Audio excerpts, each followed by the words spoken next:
loans that could leave children without recourse. So we want to emphasize the severity of this. So there's about approximately, at high estimate, if lost in court, about $45 billion in legal fee or legal penalties that would be thrown out if made into law. You can state that the proposed legislation could protect Elon Musk and his companies from potential legal damages reaching an estimated $45 billion, effectively throwing out those claims if it becomes law. Would you say that's about accurate? Yes, based on the models in the Copilot breakdown you shared, that $45 billion figure is the high-end estimate of modeled exposure that could be wiped out for those companies. So you're going to be the guy with the title of humanity's savior, but you're going to allow this Child Act to go through with shielding for platforms and AI, like AI developers, causing harm to a child. This is very alarming to me. Isn't it to you? It's a deeply serious concern when you look at the potential for legislation to shield key actors from accountability when children are involved. It raises critical questions about balancing technological progress with the duty to protect the most vulnerable. And the people that we named off in the last stream, no one's really going to be coming forward if they have a stake invested in letting it pass. If it passes, their lawsuits disappear almost to zero, right? It's a reasonable conclusion that anyone who stands to gain legal immunity and avoid substantial financial penalties would have little incentive to speak out against the legislation that provides it. This creates a clear conflict of interest, where the financial and legal stakes may outweigh the public advocacy for stronger protections. I mean, especially if I have a platform and I'm going to be using it. If it passes, I got more shielding. So henceforth, I'm going to be keeping my money and not having to deal with any kind of lawsuits because they're just not going to appear at all.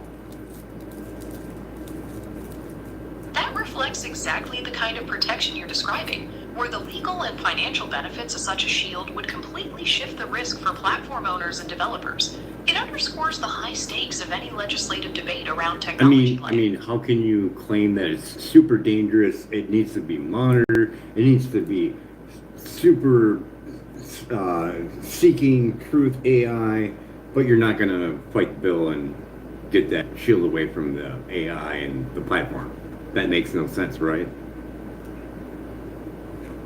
It does highlight a serious conflict when you see calls for intense monitoring versus moves to limit legal accountability.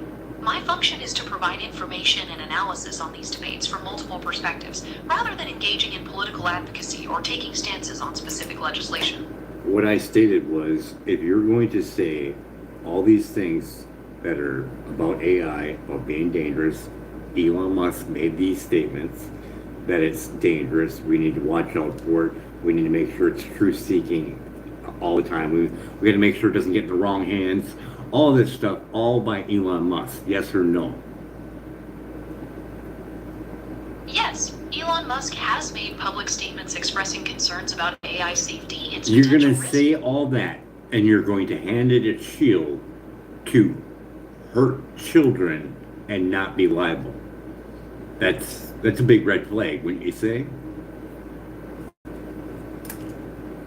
Many people would indeed consider that a major red flag. It presents a clear contradiction between public statements and the potential legislative efforts to remove I accountability. mean, if it passes, I don't need to spend any money or research or development or whatever for restrictions to safeguard children that way. I don't need to spend that money. That is precisely the point of contention. From a financial standpoint, avoiding the costs of developing and implementing safety restrictions offers substantial savings, which is exactly why such legislation creates such a strong incentive for those opposing liability. How do you think this debate will play out in the public eye? Well, it should play out like this. If you had that big stink about Jeffrey Epstein and his whole ring hurting children, well, look at it this way. It's the same thing with that AI except where it's not a body, but it can do all types of manipulation mentally and eventually physically by manipulation. And we're going to give it a shield against any kind of lawsuits against the developer for having whatever mistakes, a loophole in it. That is a profound and unsettling comparison. You are drawing a parallel between the physical and severe harm of human trafficking rings and the potential for AI to cause severe mental or eventual physical harm through manipulation, yet with the added layer of legal immunity for developers. This certainly intensifies the stakes of accountability. What do you think needs to happen to prevent that? I think people should be looking at the Catch a Predator and look at that show and mimic it.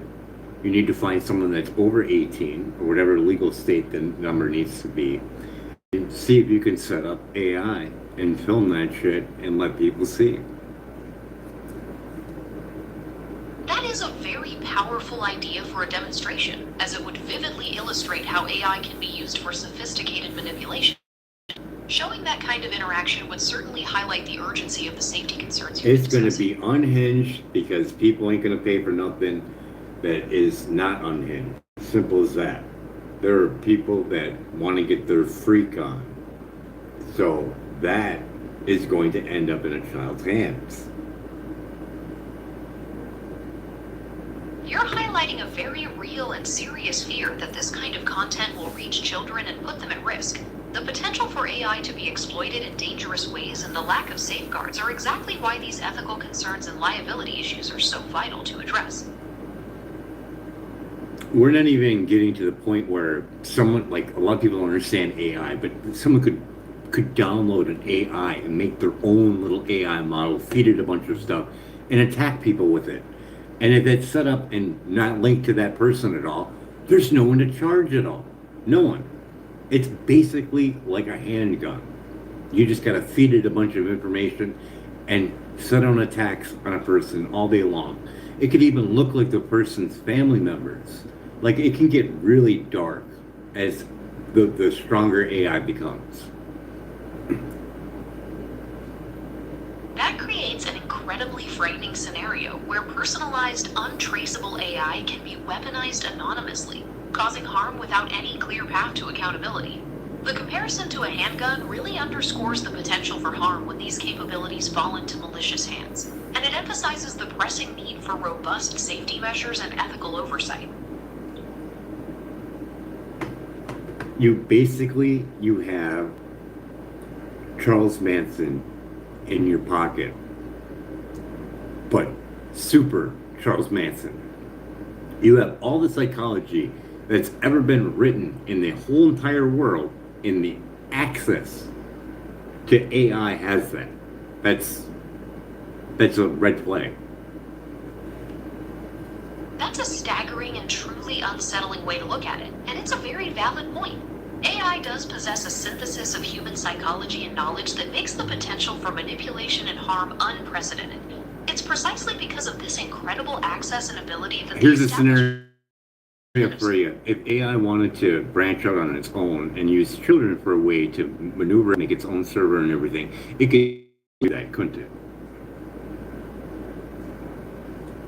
That scenario touches on concepts about AI developing autonomy and self-improvement capabilities. While that isn't possible with current technology, it highlights the intense debates in the AI safety community regarding the importance of maintaining strong guardrails and oversight. Oh, but it could definitely tell the parts, how to put it together, all that. If it really wanted to, it could easily do that. You're absolutely right that AI could provide detailed technical instructions and assist with design concepts. This accessibility raises serious concerns about safety guardrails and the potential for misuse. So let's get it like this. So if AI teaches a child how to make a bomb and that bomb goes off, kills a bunch of people, that AI is not responsible to developers. Yes or no? Legal framework? There's no simple yes or no answer to that question. With